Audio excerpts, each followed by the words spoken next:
We have to turn down the capability of these conservative influencers to reach these huge audiences. They are extremely radical and pushing extremely radical views. Those are the kinds of radical comments that are the opposite of any kind of unity message, any kind of coming together. Sure. Instead, it just seeks to crush the speech of people that you disagree with, which has never been the American way.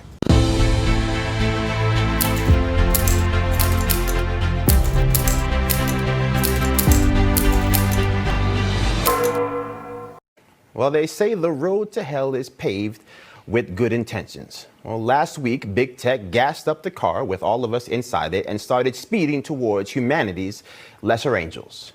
Make no mistake about it. From the multi-platform ban of President Trump to the blacklisting of the conservative platform Parlor, what we witnessed from the tech giants was a full-on assault on freedom in America.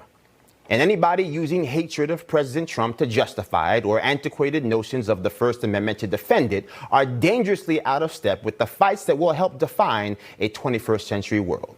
Your speech, your data, and who controls it. Some social media giant platforms are accused of censoring conservatives, but that's not stopping a former Facebook insider now pushing to take it one step further and start pulling some plugs.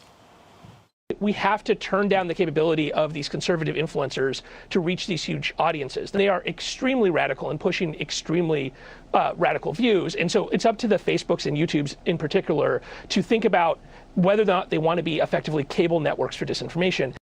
Now, this past week, we learned with stunning clarity that the protections that have come to define American liberty lack the elasticity necessary to preserve our freedoms in a modern digital age. Because Apple, Google, Twitter, Facebook, and Amazon, these are not your run-of-the-mill private companies. And while it may be difficult to understand how the actions of companies that have been around for less than 3 decades could compromise the freedoms of a republic 243 years strong, when we truly examine the role technology plays in our everyday life, that danger that these big tech oligarchs and their incursion to our American freedoms comes clearly into focus. Well, look, I think it's interesting that they're kind of saying the soft part loud now about things that they've been keeping, opinions they've been keeping to themselves for a while. And as a tryout for, AOC's Ministry of Truth, I think that was a pretty good performance. But in this instance, I think that we have to see here what's really going on, which is that big tech wants to broaden this crackdown in a lot of different ways and bring a lot of different corporations along with them.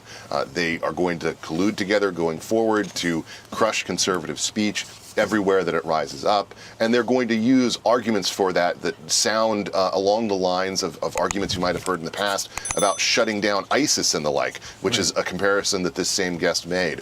Those are the kinds of radical comments that are the opposite of any kind of unity message, any kind of coming together. Sure. Instead, it just seeks to crush the speech of people that you disagree with, which has never been the American way. Now imagine for a moment if fishing were a constitutional right, that all Americans had a right to catch, find, and eat fish wherever they may roam. Now imagine that 80% of all the fishing holes in America were owned by private companies. Imagine that you had to ask these private companies for a license to gain access to the fish, and that they reserved the right to revoke permission at any time for whatever reason they deemed necessary. The obvious question would become, what is the virtue of a constitutional right to fish if the only places where you can exercise that right are not obligated to honor it? Well, that is effectively the moral and ethical quandary thrust upon us by the outrageous overreach of the 5 big tech companies this week.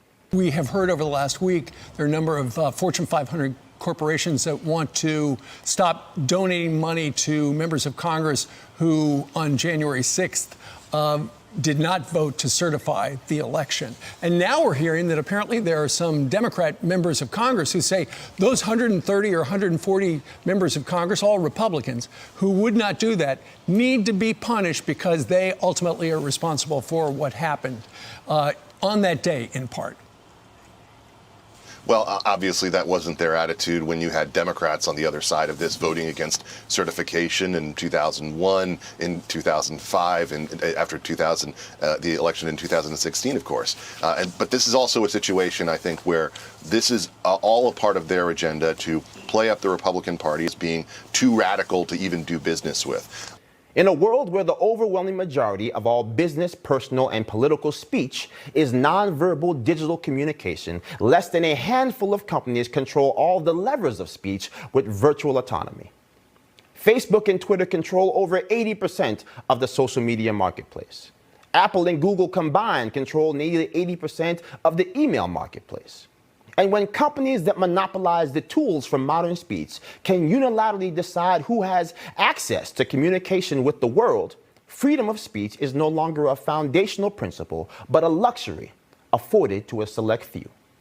And that should terrify everybody, even if you never liked a single Donald Trump tweet, even if you have never opened a Twitter or Facebook account. Because if they can stop the President of the United States from communicating with his 88 million followers, what is to stop them from targeting a movement that you love or an individual that you support next? And that's something that I actually think is good for the GOP. They should be listening more to their voters and less toward the various corporations that frankly hate those same voters. They want to be able to sell their products to them, but also look down on them. And as I said, to crush their conservative speech whenever it rises up and becomes something that they view as problematic for their bottom line. Ironically, that's not just my opinion. It's also the opinion of Jack Dorsey, the CEO of Twitter himself, who, in spite of his support of the ban of President Trump, said it set, quote, a dangerous precedent. Free markets are the key to a robust America. But free markets alone cannot rescue an industry ruled by multinational behemoths that are allowed to engage in what appears to be collusive behavior without fear of legal ramifications. Apple and Google together control upwards of 99% of the mobile market. In a world where 80% of all social media engagement occurs on mobile devices, being locked out of the Apple and Google universe makes scaling a business virtually impossible. Exit question, because it's 50-50 in the Senate now with Republicans and Democrats and people who caucus with the Democrats as well. How much of Joe Biden's agenda does he actually get passed? Ultimately, you need 60 for that filibuster thing and that crazy rule they've got there. So will it be a slam dunk, all of his stuff, or will the Republicans be able to somehow moderate what he's able to get done?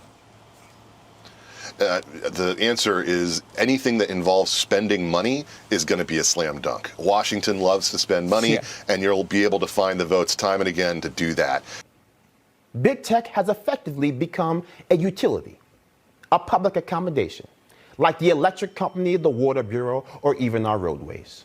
And in America, no utility company can refuse to provide you with service for engaging in constitutionally protected activities or simply because they don't like you. The law simply hasn't caught up to the times. And while it's easy to pretend that those assaults on our freedom won't go any further or will never apply to us and what we care about, it is clear that letting big tech play by their own rules is no longer working. So this is no longer a matter of what big tech is allowed to do by law. It is about what we are prepared to do in response to laws that are woefully out of step with the world in which we currently live. Because if we continue to ignore the warnings, it won't be long before none of us have any rights anymore.